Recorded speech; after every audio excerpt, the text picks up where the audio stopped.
할렐루야, 벌써 10월 첫 주가 되었습니다. 오늘도 우리 삶의 자리에서 하나님을 찬양하시면서 예배하시겠습니다.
너 말고 나를 넣어서 하나님께서 나에게 하시는 말씀이라는 생각으로 이 찬양 함께 다시 하시겠습니다.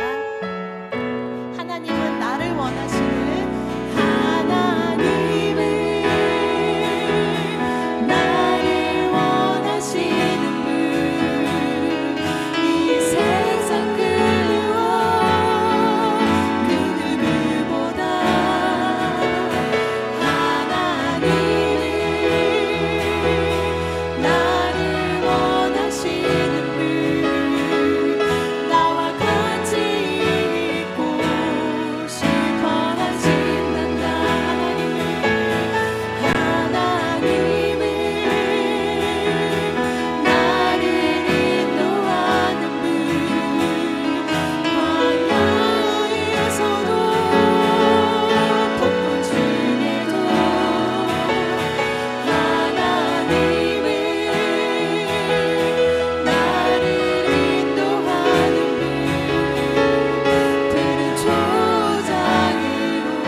하나님 아버지 감사합니다. 예배를 드릴 수 있게 해주심에 감사드립니다. 비록 코로나 때문에 교회에 가서 예배를 듣기 어려운 상황이지만 이것 또한 주님의 뜻인 줄 알고 집에서 온전히 더 말씀에 집중할 수 있는 시간 되게 하여 주시옵소서. 많은 사람들이 아직도 코로나에 걸리고 아픈데 그들이 고통 없이 하루빨리 완쾌하길 바라고 교회에 가서 예배 드릴 수 있음 좋겠습니다. 모두가 건강하고 행복한 하루 보내길 바라며 예수 그리스도의 이름으로 기도드렸습니다. 아멘. 오늘 하나님께서 주신 말씀은 골로새서 2장 1절에서 7절입니다. 다 함께 봉독하겠습니다. 내가 너희와 라오디게아에 있는 자들과 무릇 내 육신의 얼굴을 보지 못한 자들을 위하여 얼마나 힘쓰는지를 너희가 알기를 원하노니 이는 그들로 마음의 위안을 받고 사랑 안에서 연합하여 확실한 이해의 모든 풍성함과 하나님의 비밀인 그리스도를 깨닫게 하려 함이니 그 안에는 지혜와 지식의 모든 보화가 감추어져 있느니라. 내가 이것을 말함은 아무도 교묘한 말로 너희를 속이지 못하게 하려 함이니 이는 내가 육신으로는 떠나 있으나 심령으로는 너희와 함께 있어 너희가 질서 있게 행함과 그리스도를 믿는 너희 믿음이 굳건한 것을 기쁘게 봄이라. 그러므로 너희가 그리스도 예수를 주로 받았으니 그 안에서 행하되 그 안에 뿌리를 박으며 세움을 받아 교훈을 받은 대로 그 안에 굳게 서서 감사함을 넘치게 하라. 오늘 하나님의 말씀은 골로새서 2장 1절부터 7절의 말씀으로 굳건하라라는 주제로 하나님의 말씀을 나누기 원합니다. 저희가 코비드 19으로 인해서 모든 것이 멈춰 있다고, 또 혹은 모든 것에 제약이 있다고 그렇게 생각이 될 수 있을 것입니다. 코비드 19으로 모든 것이 멈춰 있다고 생각해 볼 수 있겠지만, 지금이야말로 우리가 함께 기도하면서 포스트 코비드 19이 지난 그 후를 준비해야 할 그러한 때입니다. 이 목회자의 삶이 무엇이냐라고 이렇게 질문을 받는다면, 복음을 전하는 것뿐만 아니라 세상의 모든 사람들이 준비를 하게 하는 그러한 역할을 하는 것이 바로 이 목회자의 삶이 아닌가라는 생각을 하게 됩니다. 복음을 전하고 예수 그리스도를 믿어서 우리의 삶이 하나님의 나라가 거하고 또 우리가 하나님의 나라에 갈 것을 미리 준비하는 그러한 역할을 하게 하는 것이 바로 이 목회자의 중요한 역할 중에 하나가 아닌가라는 생각을 하게 됩니다. 여러분, 하나님의 나라는 하나님이 다스리는 곳이 바로 하나님의 나라지요. 제가 좋아하는 세인트 어거스틴의 그 City of God이라는 그 책의 내용을 제가 몇 번 제가 하나님의 말씀을 함께 나누고 배울 때 우리가 함께 배운 적이 있습니다. 하나님이 다스리는 나라는 정의와 공의가 있는 곳이고 질서가 있는 곳이지요. 하나님께서 모든 것의 중심이 되시기 때문에 하나님이 다스리는 그 나라에는 번영과 안정과 평화가 있다는 것입니다.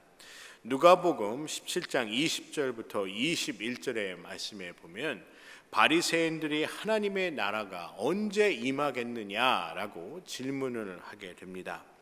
바리새인들이 하나님의 나라가 어느 때에 임하나이까 묻거늘 예수께서 대답하여 가라사대 하나님의 나라는 볼 수 있게 임하는 것이 아니요 또 여기 있다 저기 있다고도 못하리니 하나님의 나라는 너희 안에 있느니라 라고 말씀하십니다. 여러분, 하나님의 나라는 어디에 있는 것일까요? 하나님께서 함께한 그곳이 바로 하나님의 나라라는 것입니다.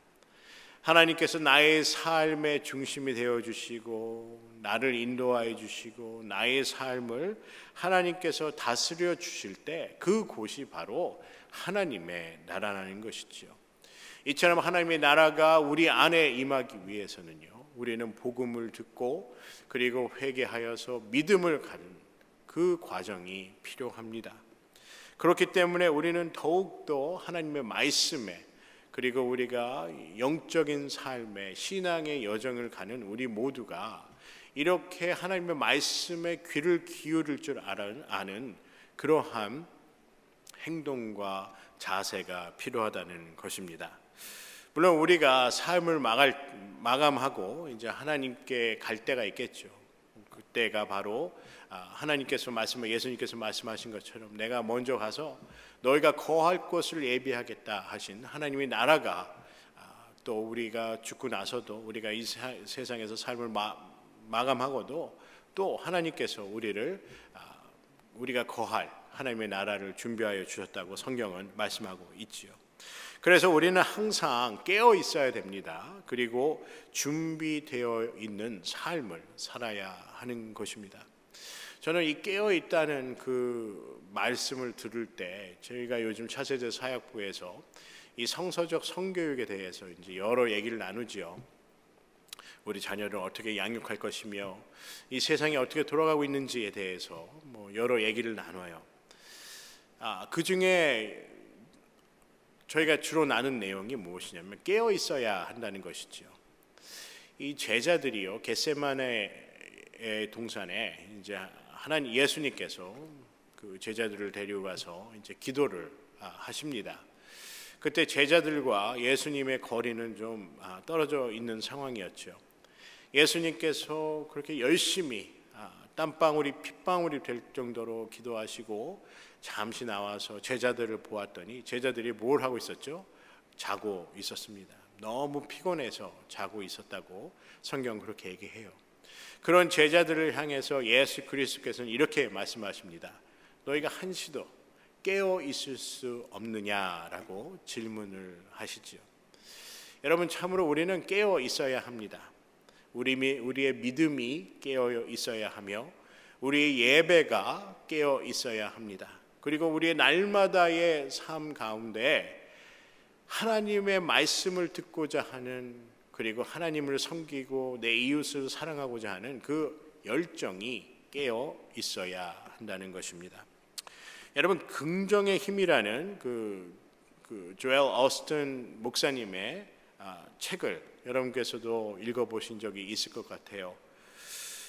이 책을 보면요, 뭐 여러 얘기가 있습니다. 그 목사님에 대해서 비판하는 내용도 있고 뭐 여러 얘기가 있어요. 그런데 저는 긍정적인 부분만 여러분과 나눠본다면, 이 책을 보면서 이렇게 가끔 그 설교를 들으면서요, 우리가 믿음을 갖고 있다면서 우리가 하나님의 나라에 하나님 나라가 우리 안에 임재했다는 것을 우리가 알면서도 우리는 두려움과 좌절을 맛보기도 하고, 그리고 두려움과 좌절과 염려를 갖기도 한다는 것입니다. 이 목사님께서 하신 그 조엘 오스틴 목사님의 그 좋은 면, 그 긍정적인 면을 제가 좀 나누고자 하면은 이런 생각도 들어요. 그분의 설교를 들어보면 어떤 분들은 번영 신학이다, 뭐 prosperous theology다 해서 회개나 이런 부분에 대해서는 잘 언급을 안 한다는 부분에 그 부분을 좀 이렇게 집중적으로 얘기하기도 합니다. 하지만 제가 아까 말씀드린 것처럼 긍정적인 면만 본다 그러면은 한편은 그런 생각도 들게 돼요. 이분이 설교가 아주 상당히 긍정적이고 파지티브한 그런 설교를 많이 하시지요. 이 세상에서 사람들이 얼마나 힘이 들면, 세상 사는 것이 얼마나 어려움들이 그렇게 있으면은 이 조엘 오스틴 목사님의 설교를 듣고 그렇게 감동을 하게 될까라는 그러한 생각도 갖게 됩니다. 그분의 설교 메시지를 듣고 긍정적인 그런 삶을 살기 원하는 그러한 사람들이 많다는 것이지요. 오늘 말씀인 골로새서 2장 5절의 말씀에 보면요, 사도 바울이 라오디게아와 골로새의 성도들에게 이렇게 말씀을 전하지요. 사도 바울은요, 이 라오디게아와 이 골로새 교회의 성도들을 만난 적이 없습니다.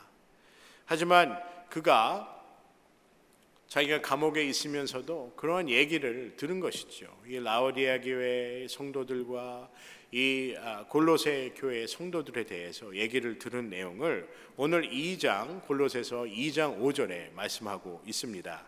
이는 내가 육신으로 떠나 있으나 심령으로는 너희와 함께 있어 너희의 규모와 그리스도를 믿는 너희 믿음의 굳건한 것을 기쁘게 봄이라 라고 얘기합니다. 사도 바울은 그들을 만나본 적은 없지만 그들에 대해서 이렇게 간접적으로 얘기를 들은 것 같아요. 사도 바울이 들은 그들의 신앙은요, 굳건하였다는 것이죠.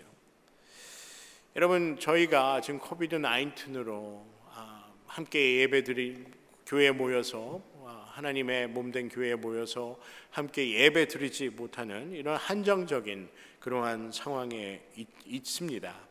그런데 중요한 것은요, 이름에도 불구하고 우리는 정체되어 있는 그러한 신앙의 모습이 아니라 미래를 바라보며 하나님을 바라보며 기도하며 앞으로를 준비하여야 한다는 것입니다. 물론 저희가 온라인 예배를 드리고 또 온라인 예배를 드림으로써요, 우리의 신앙이 정체되었거나 그렇지는 않습니다. 또 우리가 날마다 하나님의 말씀을 묵상하는 그러한 날마다의 삶을 여러분과 제가 함께 가고 있다고 저는 그렇게 믿습니다. 그런데요, 우리가 이런 부분은 사실인 것 같아요. 코비드-19으로 많은 것에 이제 한정적이고 제한적이고 그리고 뭐 어떤 부분에서는 멈춰 있기도 합니다. 이런 상황 속에서요, 여러분은 어떠한 준비를 지금 하고 있습니까? 저도 이렇게 뒤돌아보니까요, 그 일은 좀 했었으면 좋았는데 하지 못한 어떠한 일이나 과거에 내가 생각하였는데 이루지 못한 그런 것으로 인해서 후회할 때가 있겠지요. 누구나 그런 아쉬움은 있었을 것입니다. 이 코비드 19을 통해서요, 여러분은 어떠한 생각을 갖게 되셨습니까? 저는 코비드 19으로 인해서요, 참 좀 더 많은 아쉬움이 있는 것 같아요. 함께 모일 수도 없고 셀 모임도 가질 수가 없고 우리 청년부 셀 모임도 가질 수가 없고 여러모로 제약이 있는 것 같아요. 물론 저희가 줌이나 다른 그런 방법으로 서로에게 대화할 수도 있겠지만 그래도 우리가 대면하여서 이렇게 보면서 얘기하고 또 우리의 만나서 얘기하면 제스처도 있겠죠. 익스프레션도 있고. 그러니까 우리가 이 말로만 혹은 이 영상으로만 전하지 못한 것들이 있을 것 같아요. 이 성경의 대부분의 인물들을 보면요, 이렇게 과거에 대한 아쉬움을 그리고 슬픔이 있는 그런 인물들이 많습니다. 대표적인 인물이 많겠지만 이 욥이라는 인물이 있지요. 자신의 재산을 모두 잃고 자녀들까지도 다 잃은 이 욥이요, 또 병까지 얻게 됩니다.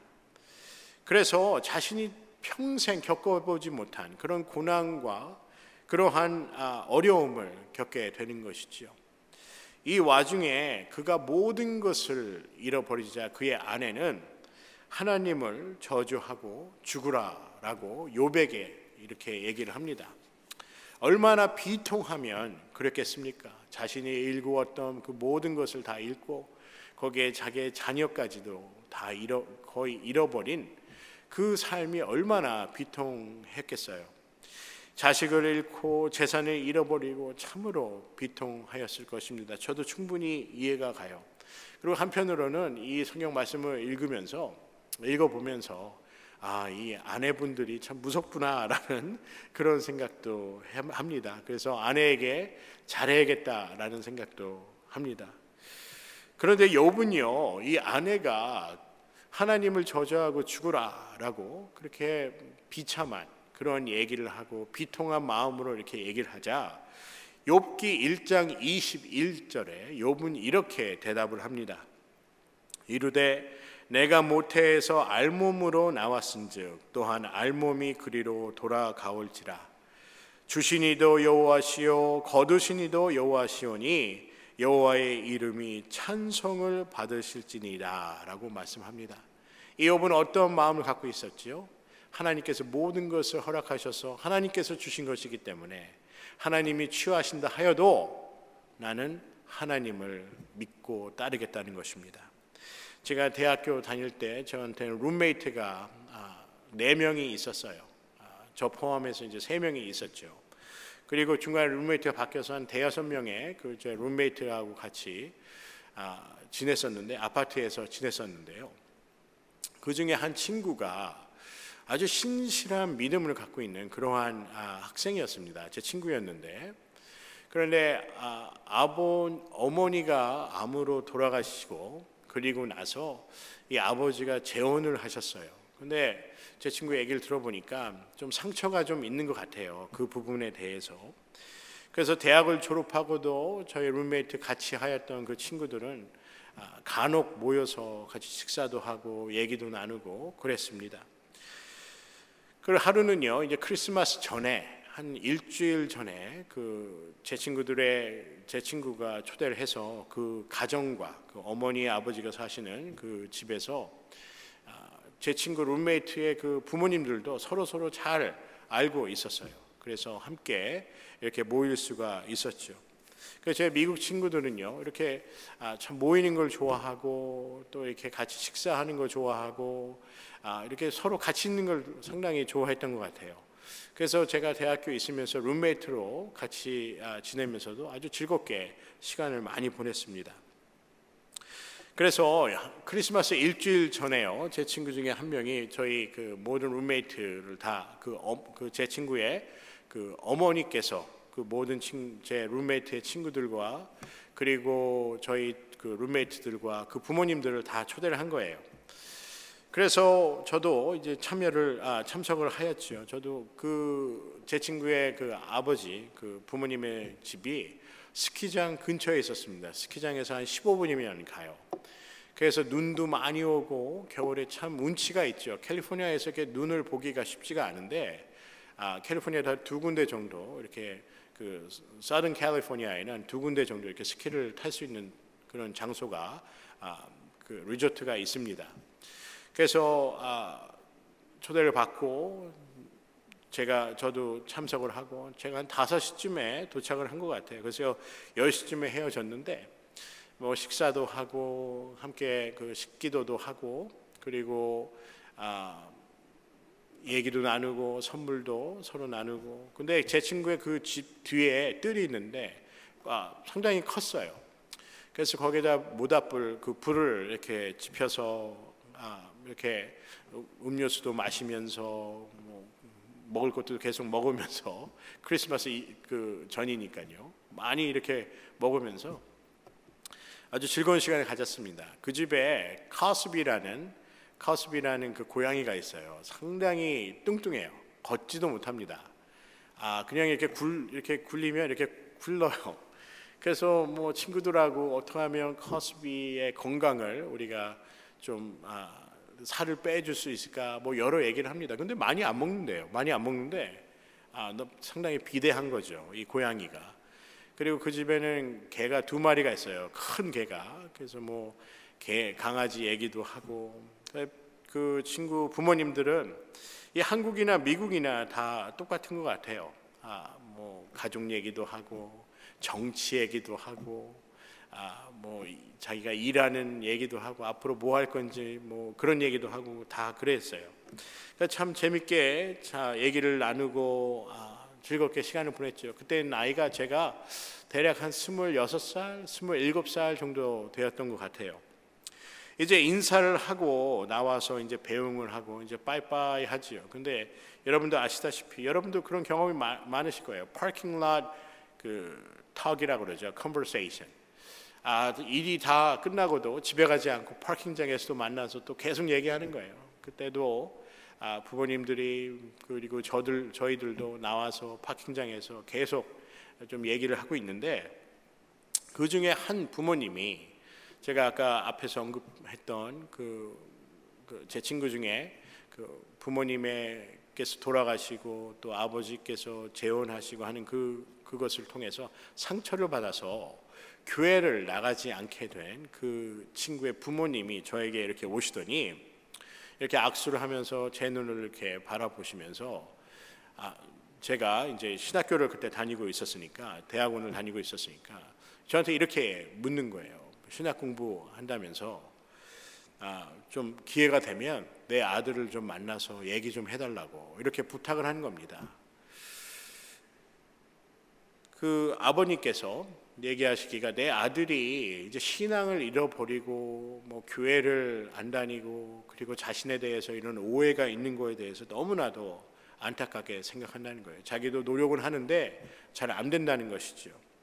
그래서 기회가 되면 내 아들을 만나서 좀 얘기를 해줬으면 좋겠다라고 저한테 부탁을 하는 거예요. 근데 그 마음이 참 뭐라 그럴까요? 제 마음에 와닿는 것이죠. 근데 그 친구는 그때 그 파티에 오지를 않았어요. 그때 제 친구는 다른 자기 약혼녀하고 그 약혼녀의 집에 이제 가야 된다고 그래서 못 왔는데 그때 그 친구가 이 보험 회사에서 일을 하고 있었습니다. 그래서 이제 새해가 되고 저도 이제 보험 갱신을 해야 되는데 때마침 제 친구가 또 보험 회사에서 일을 하니까 차 보험을 바꿔주려고 이제 전화를 했죠.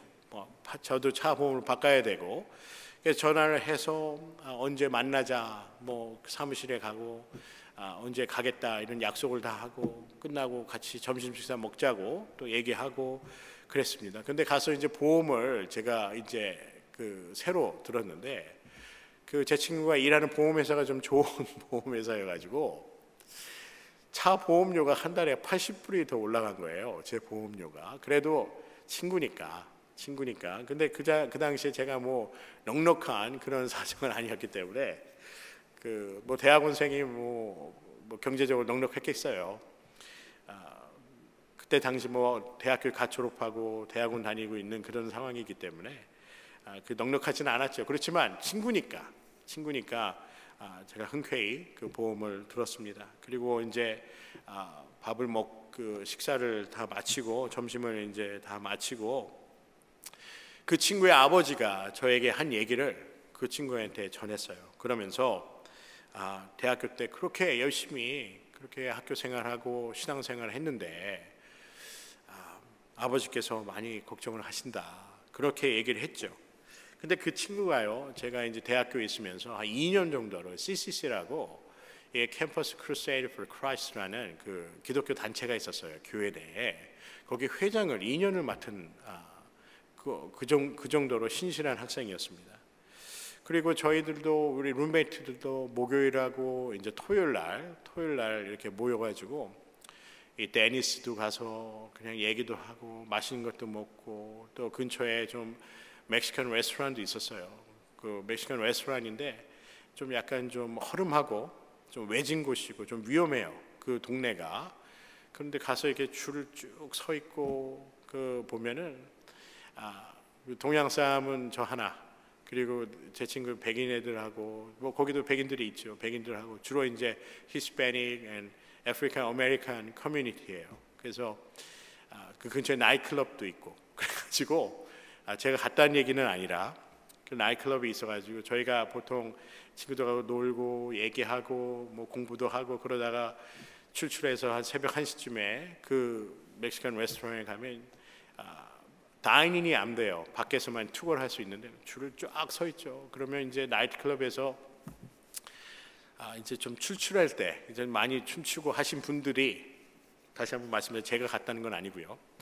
그런 분들이 와서 이제 줄 서서 이제 뭐 멕시칸 브리도 먹고 뭐 타코도 먹고 너무 맛있죠. 뭐 파인애플 주스 그것도 먹고 뭐 과카몰리에다가 뭐 치미창가라고 그러는데 너무 맛있어요. 하여튼 뭐 말로 설명이 안 돼요. 그러면서 너무 우리 룸메이트들하고 너무 잘 지냈죠. 너무 즐겁게 잘 지냈어요. 그래서 제가 친구한테 그런 뭐 추억이 있죠. 그리고 제 친구에게 그런 애착심도 있고, 그래서 제가 말을 전했더니 한번 생각해 보겠다고 그렇게 얘기를 하더라고요. 그래서 웃으면서 헤어졌습니다. 그리고 나서 거의 뭐 10년 후에 그때 제 친구한테 계기가 생겼어요. 어떤 좀 어려운 일이 생겨서 그때 다시 교회에 가게 되었습니다. 제가 이렇게 좀 장황하게 제 친구에 대해서 좀 얘기하고 또 욥에 대해서 얘기한 이유는요, 우리가 삶을 살 때 때로는 믿음이 식어질 수도 있습니다. 그리고 떨어질 수도 있어요. 그런데 이 믿음이 없어질 수는 없다는 것입니다. 왜냐하면 하나님은 우리를 끝까지 놓지 않으시기 때문입니다. 우리가 하나님께로부터 멀리 떨어져 가려고 할 때 하나님은 우리에게 그 줄을 놓지 않으신다는 것입니다. 자신의 모든 것을 잃은 욥도요, 이렇게 고백할 수 있었던 이유가 무엇입니까? 주신 이도 여호와시요 거두신 이도 여호와시니 여호와의 이름이 찬송을 받으실지로다라고 욥의 상황을 보면요, 있을 수가 없는 일이죠. 자식을 잃고 재산을 잃고, 그럼에도 불구하고 욥은 하나님을 굳건하게 믿었다는 것입니다. 왜 그랬을까요? 욥은 알고 있었어요. 욥은 믿었습니다. 어떠한 상황 속에서도 하나님은 자기를 놓지 않으신다는 것을 알았다는 것입니다. 이만큼 믿음이라는 것이 소중하고 중요하다는 것입니다. 여러분, 사도 바울이 세우지도 않은, 그리고 방문하지도 않은 이 골로새 교회, 그 교회에, 그리고 라오디아계 그 교회의 성도들에게 한 그 한마디, 그 전한 그 한마디가 저는 그들에게 큰 위안이 되고 그들에게 심령을 울리는 그러한 메시지라고 저는 믿습니다. 사도 바울이 한 얘기가 이것이죠.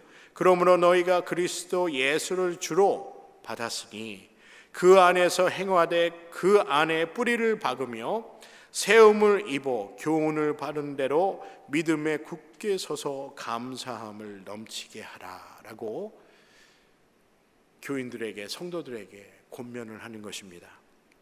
믿음에 굳게 서서 감사함을 넘치게 하라. 여러분, 사도 바울의 마음이 전해지십니까? 저는 우리가 앞으로 코비드-19, 지금도 중요하지만 포스트 코비드-19, 우리가 코비드-19이 지난 그 이후에 우리가 무엇을 준비해야 하겠습니까? 우리는 굳건한 믿음을 준비하여야 합니다. 저는 설교 준비를 하면서요, 나의 믿음이 참으로 굳건하였으면 좋겠다라는 생각이 들어요. 여러분의 믿음도 굳건하였으면 좋겠습니다. 세상에 참 유혹이 많아요. 죄책감으로 옛날에 대한 그런 후회와 실망도 있을 수가 있을 것입니다. 그리고 어떠한 우리 청년부의 우리 학생들 중에서는 진짜 앞길이 깜깜하다고 생각하실 수도 있을 것이에요. 시간은 가는데 한 것은 없고, 그리고 앞으로 무엇을 해야 될지 여러 고민이 있을 것입니다. 여러분이 어떠한 상황에 있든지 굳건한 믿음으로 이겨내시기를 주님의 이름으로 간절히 소원합니다. 왜냐하면 우리 하나님은 우리를 놓지 않으시기 때문입니다. 그래서 우리는 더욱 굳건한 믿음으로 하나님을 의지하며 더욱 하나님을 신뢰하여야 합니다. 제가 청년부를 맡고 있는 그 사역자로서의 한 가지 바람이 있다면, 여러분들이 이러한 굳건한 믿음을 갖고 신실한 신앙의 여정을 가시기를 주님의 이름으로 간절히 소원합니다. 그래서 우리가 세상의 어떤 풍파에도, 그리고 어떠한 어려움에도 능히 모든 것을 이겨낼 수 있을 줄 믿습니다. 여러분, 우리가 하나님을 믿는 이유가 무엇이죠? 하나님은 사랑이기 때문입니다. 우리가 어떠한 상황에 있더라도 하나님께서는 우리를 바른 길로 반드시 이끌어 주시는 하나님이신 줄 믿습니다. 또 하나님은 우리를 사랑하시는 하나님이십니다. 그리고 우리가 그 사랑을 날마다 경험하기를 간절히 소원합니다. 제가 설교를 하면서 저는 그런 기도를 해요. 하나님의 간절함이 우리 청년들에게, 그리고 말씀을 듣는 모든 우리 성도들에게 전하여졌으면 하는 그러한 바람으로 설교를 하고 말씀을 나누게 됩니다.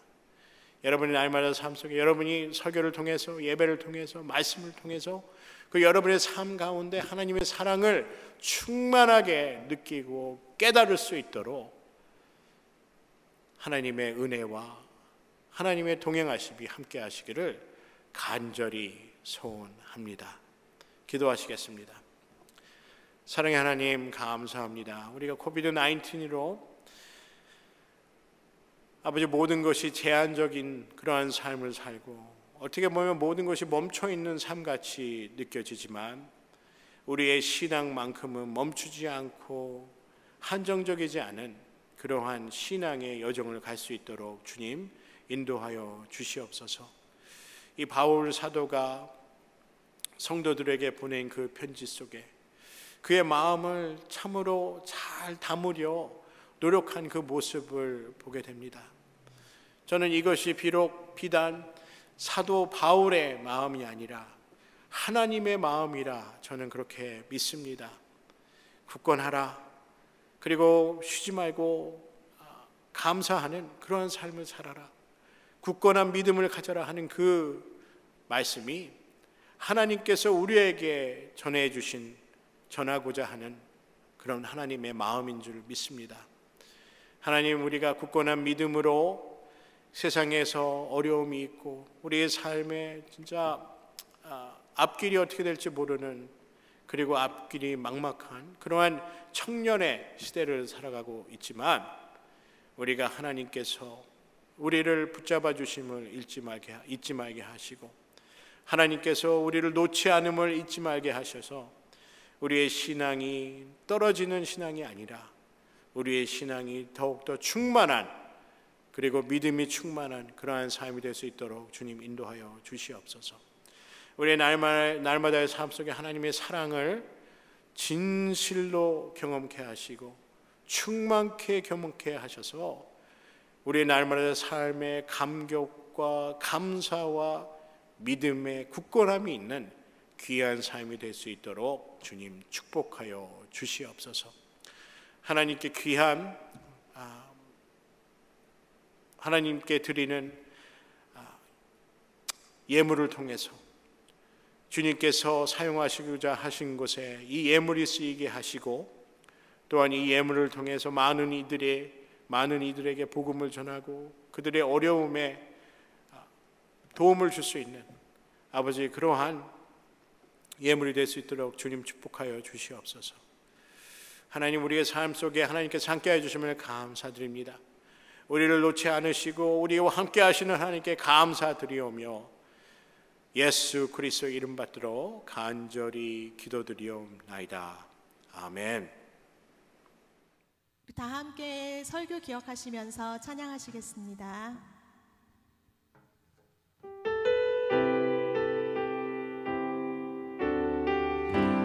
내 아버지, 내 아버지